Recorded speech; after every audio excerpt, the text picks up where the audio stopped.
Dans un monde où les tensions montent et les certitudes vacillent, un pays se retrouve au cœur d'un bouleversement majeur. L'Algérie, riche d'une histoire millénaire et d'une foi profonde, fait face à des signes qui dépassent la simple géopolitique. Apparition du Mahdi, missile secret, et regard inquiet de l'Occident. Que se passe-t-il vraiment? Aujourd'hui, nous plongeons ensemble dans les mystères de ces événements, à la croisée de la spiritualité et de la réalité, pour comprendre ce que l'avenir réserve à cette nation. Préparez votre cœur à un voyage au cœur de la conscience, de la foi et des prophéties. Bienvenue dans cette exploration profonde où la sagesse islamique éclaire les défis d'aujourd'hui. Partie 1. Les signes avant-coureurs de la fin des temps. Imaginez un monde où la lumière de la vérité semble s'étioler peu à peu, où les repères se dissolvent comme des mirages dans la chaleur accablante du désert. Le prophète Muhammad, paix soit sur lui, a averti sa communauté, prédisant une époque où il ne resterait du Coran que le dessin de ses lettres et de l'islam que le nom. Cette parole, lourde de sens, traverse le temps comme un appel vibrant à ouvrir les yeux sur ce qui nous entoure. Aujourd'hui, en Algérie, cette prophétie résonne d'une manière singulière, presque palpable. Ce pays, berceau de foi et de tradition, semble à la croisée des chemins, pris dans une tourmente qui évoque ses signes avant-coureurs. Les rues vibrent d'une tension sociale croissante, où la jeunesse, porteuse d'espoir, se heurte à la dure réalité d'un chômage endémique, d'une gouvernance parfois opaque et d'un climat économique instable. Des voix s'élèvent, portées par la colère et l'injustice, alors que les inégalités se creusent, creusant un fossé entre les rêves et la réalité. Ces symptômes ne sont pas seulement des faits isolés. Ils s'inscrivent dans un tableau plus vaste, celui des derniers temps décrit par la sagesse prophétique. Un tableau où les fondations mêmes de la société vacillent, où la justice devient un luxe rare et où la spiritualité s'efface au profit de l'individualisme et de la confusion morale. Ce pays, comme tant d'autres, est le théâtre de cette lutte intérieure entre lumière et obscurité. Histoire. Pour comprendre cette tension, il faut remonter le temps. Bien avant les frontières tracées sur les cartes modernes, dans le vaste désert qui a vu naître des hommes et des légendes. Il y a des siècles, un homme humble, porteur d'un message de justice et d'unité, a émergé de cette immensité. Son nom était Muhammad al-Mahdi, un guide attendu pour restaurer l'équilibre brisé par la corruption et l'injustice. Il parcourait les terres arides, appelant à la paix et à la droiture, défiant les tyrans et les oppresseurs, promettant un avenir où la vérité éclaterait comme une oasis au milieu du chaos. Son histoire s'est tissée dans le fil du temps comme une lumière d'espoir, une promesse que même dans la nuit la plus noire, l'aube finit toujours par poindre. Aujourd'hui, certains ressentent cette présence à nouveau, un frisson qui traverse les âmes, une conviction que son retour est proche. L'Algérie, avec ses épreuves actuelles et son héritage spirituel profond, est perçue par beaucoup comme le lieu de cette apparition. Les signes sont là, dans les soubresauts de la société, dans le cri silencieux des opprimés, dans le cœur de ceux qui refusent de se résigner. Cette attente, loin d'être un simple récit, est une invitation à éveiller la conscience, à voir au-delà des apparences, à ressentir le battement secret qui anime l'univers. Car chaque événement, chaque tension, chaque défi est un appel à revenir à l'essence même de la foi, à réaffirmer le lien sacré qui unit l'homme à son Créateur. Dans ce paysage tourmenté, il est essentiel de se demander: sommes-nous prêts à reconnaître ces signes? Sommes-nous prêts à entendre l'appel de justice et de vérité? Car la fin des temps n'est pas seulement une prophétie lointaine, elle est aussi une réalité intérieure, un cheminement vers la purification de l'âme et la restauration de l'harmonie. Partie 2. L'apparition du Mahdi. Entre foi et réalité. Dans le cœur des croyants, un espoir profond se tisse autour d'une figure promise. L'imam al-Mahdi, ce réformateur attendu qui viendra rétablir la justice sur terre quand l'obscurité aura tout envahi. Selon les paroles ancestrales des hadiths, son apparition ne sera pas un événement ordinaire, mais un bouleversement salvateur qui surgira au moment où l'injustice, la corruption et la désolation auront atteint leur point culminant. Cette attente nourrit l'âme. Elle est une lumière dans les ténèbres, une étoile guidant ceux qui cherchent le chemin de la droiture. Pourtant, à l'heure où les conflits s'intensifient et où les rumeurs s'amplifient, se pose une question fondamentale, une interrogation qui hante les esprits. Comment distinguer la réalité de l'illusion? Comment, au milieu du bruit et des faux prophètes, discerner les véritables signes qui annoncent la venue du Mahdi? L'Algérie, plongée dans ses propres défis, s'érige aujourd'hui comme un terrain fertile pour cette interrogation. Les soubresauts politiques, les mouvements sociaux et les tensions latentes créent un contexte propice à l'émergence de figures inattendues.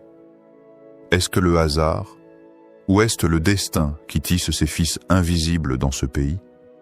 Pour beaucoup, l'idée que cette terre puisse être le berceau de la réapparition du Mahdi ne relève pas simplement de la croyance, mais d'une conviction profonde qui s'impose comme une vérité intérieure. Histoire.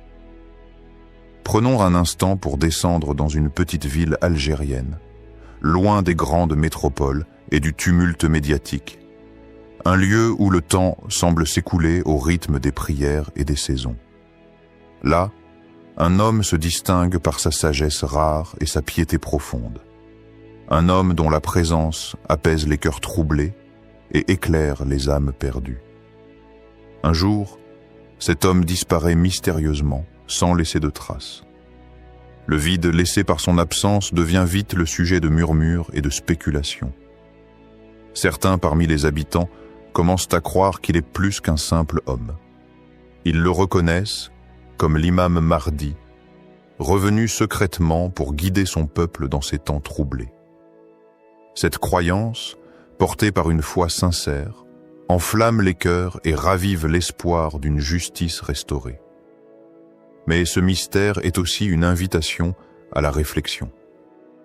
Comment accueillir cette apparition? Comment garder la foi quand le doute s'insinue? Est-ce là une réalité tangible ou une projection des âmes en quête de lumière dans l'obscurité ambiante?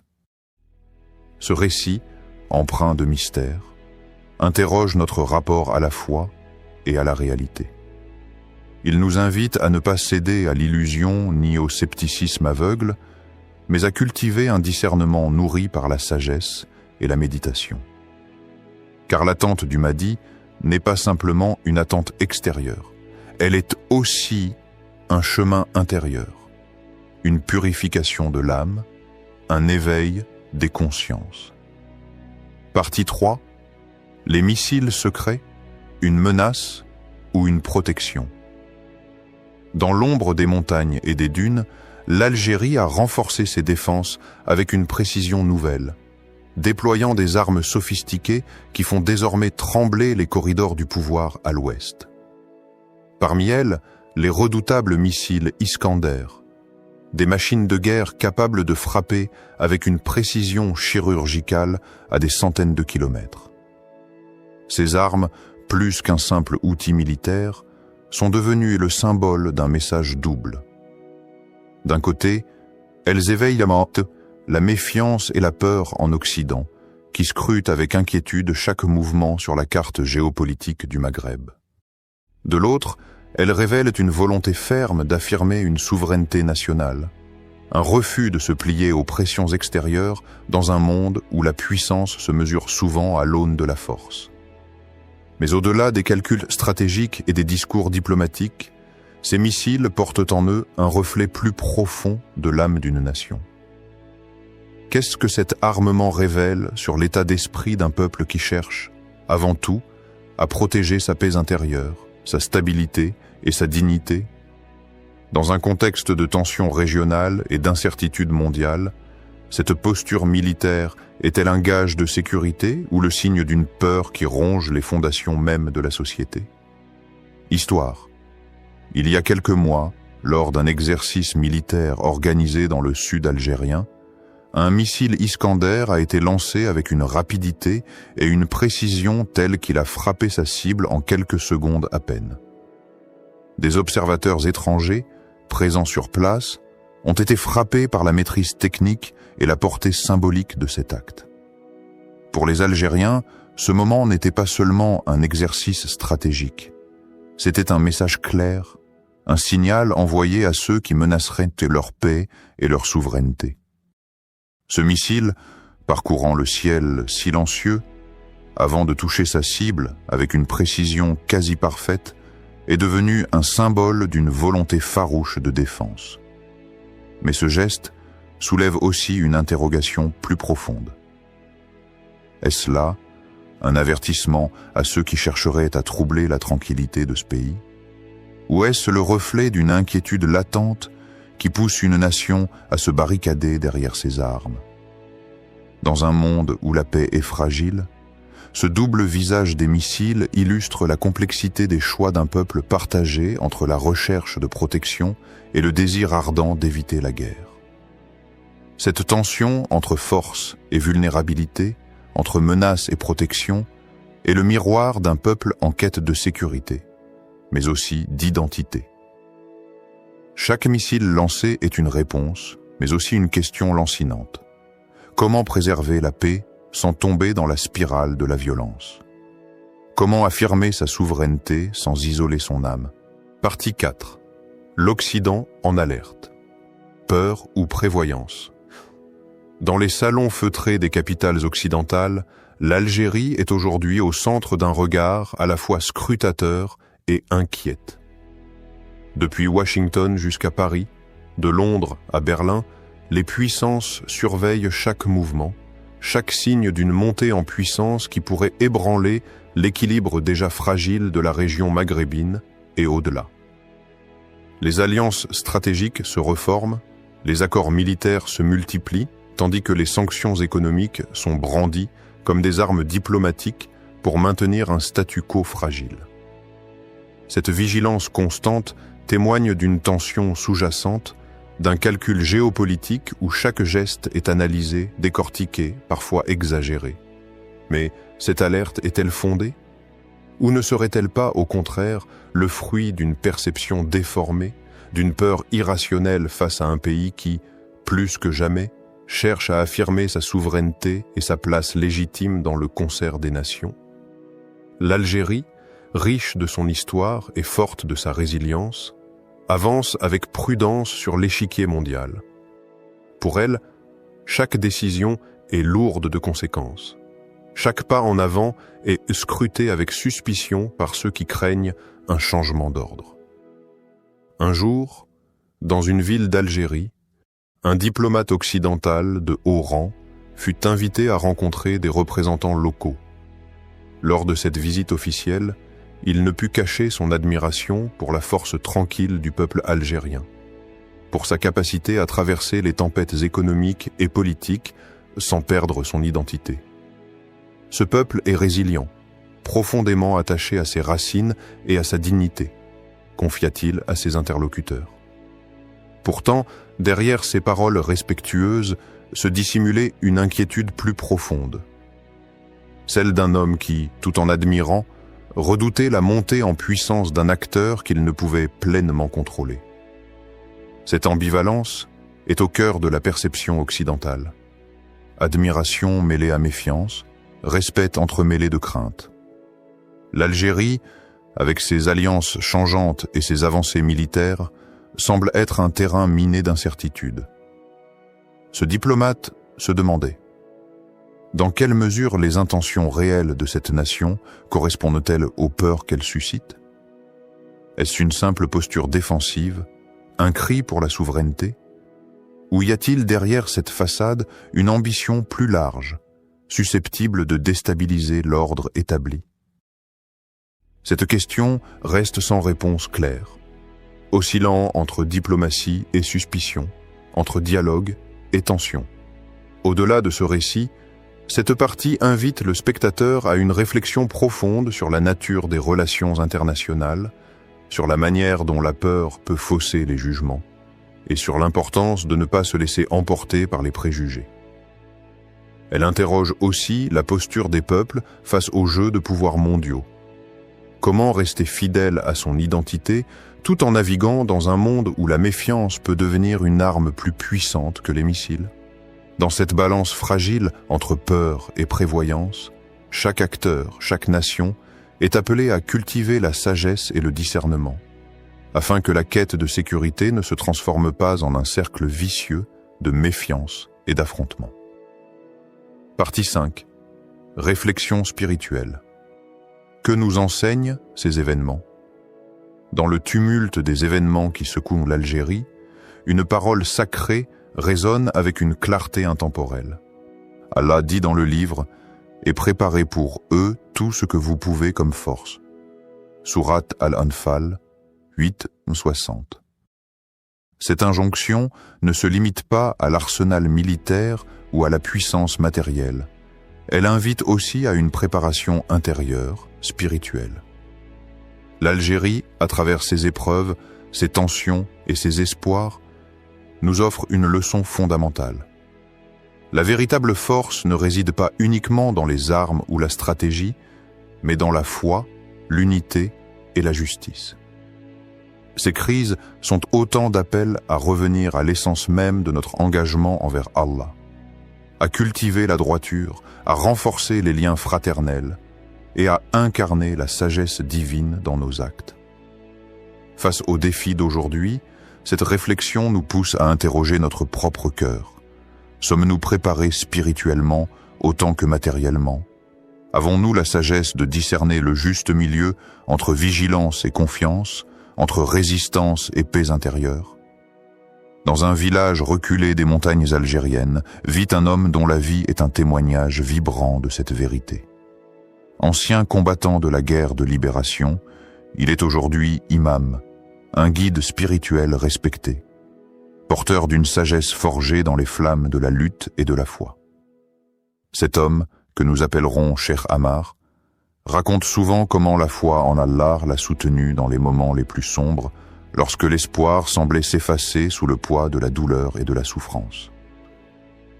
Lorsque nous étions dans les maquis, confie-t-il, ce n'était pas la force des armes qui nous portait, mais la lumière de la foi. Chaque prière était un souffle de vie, chaque invocation un bouclier contre le désespoir. Aujourd'hui, Cheikh Ammar enseigne à ses élèves que la véritable force est spirituelle. La foi est une armure invisible, leur dit-il. Elle nous protège des tempêtes de ce monde, nous guide vers la justice et l'équité. Sans elle, même le plus puissant des missiles ne peut défendre un cœur brisé. Il les exhorte à cultiver cette force intérieure, à chercher l'unité dans la diversité et à ne jamais perdre de vue que la justice est le fondement de toute paix durable. Un peuple uni dans la foi et la justice, affirme-t-il, est invincible, car il repose sur la sagesse d'Allah. Ce récit nous invite à une profonde méditation. Dans un monde où les tensions politiques et militaires peuvent nous submerger, la sagesse islamique nous rappelle que notre engagement ne doit jamais perdre de vue la dimension spirituelle. Chaque missile, chaque alliance, chaque conflit est un test pour notre foi et notre humanité.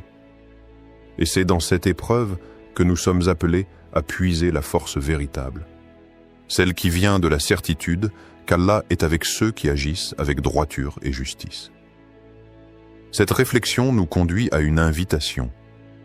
Regardez au-delà des apparences, au-delà des conflits visibles, pour découvrir la paix intérieure qui transcende toutes les tempêtes. En fin de compte, c'est dans cette paix spirituelle que réside la véritable souveraineté, celle qui ne peut être prise ni par la force des armes, ni par la peur, mais qui s'enracine dans la confiance en Allah et dans la quête constante de justice. Alors que l'Algérie traverse ces temps d'épreuves et de révélations, nous sommes tous appelés à une introspection sincère. Ces événements, bien plus que des crises, sont une invitation à renforcer notre foi, à chercher la justice et à cultiver l'unité. Face aux armes, aux tensions et aux peurs, la vraie force demeure spirituelle. C'est cette lumière intérieure, guidée par la sagesse d'Allah, qui éclaire le chemin de la paix durable. Restez vigilants, restez unis, et surtout, nourrissez cette force invisible qui transcende toutes les tempêtes. Car c'est dans la foi et la justice que réside la victoire ultime.